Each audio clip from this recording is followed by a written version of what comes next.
म्हणजेच या ठिकाणी आपण उपप्रश्न 2 अभ्यासत आहोत. यामध्ये प्रश्न आपल्याला दिलेला आहे आकृतीमध्ये MNP हा 90 दिलेला आहे, म्हणजे काटकोन आहे. त्यानंतर निरीक्षण केलं तर कर्णावर हा शिरोलंब टाकलेला आहे, म्हणजेच त्यानंतर आपल्याला कर्णाचे 2 भागाचं माप दिलेलं आहे, MQ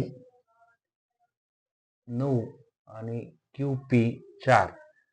आपण जर आकृती सांगते आपल्याला की शिरोलंबाचा वर्ग हा बरोबर कर्णाच्या 2 भागांच्या गुणाकाराशी समानुपाती असतो. म्हणजेच आपण लिहिलेलं आहे या ठिकाणी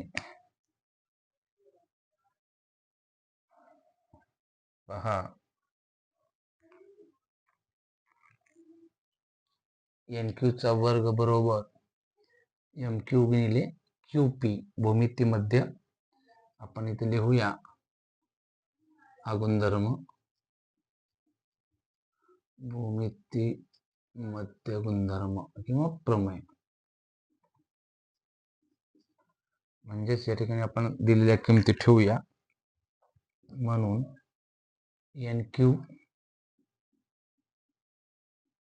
वर्ग बरोबर MQ चं माप किती दिलेलं आहे ते घेऊया, 9 गुणिले QP 4 यांचा गुणाकार 9 चौक 36.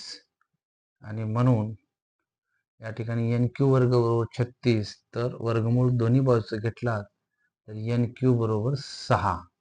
36 वर्गमूळ 6.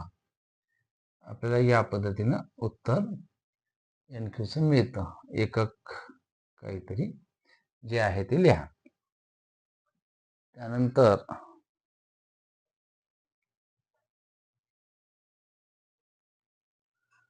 आपण या ठिकाणी उपप्रश्न 3 प्रश्न पहिला B हा अभ्यासत आहोत. यामध्ये एक उपप्रश्न आपण निरीक्षण करूया, वाचन करूया. एका रेषेने x अक्षाच्या धन दिशेशी केलेला कोन 30 अंश आहे, तर त्या रेषेचा चढ काढा. या ठिकाणी आपल्याला एखादी रेषा आहे आणि x अक्षाच्या धन दिशेशी केलेला कोन तो किती अंशाचा आहे? 30 अंशाचा आहे.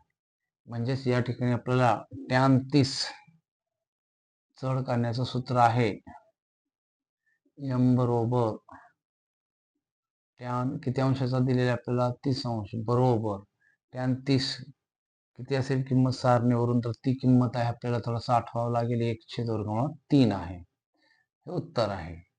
त्या रेषेचा चढ बरोबर tan 30 1/3. एवढा सोपा प्रश्न दिलेला आहे.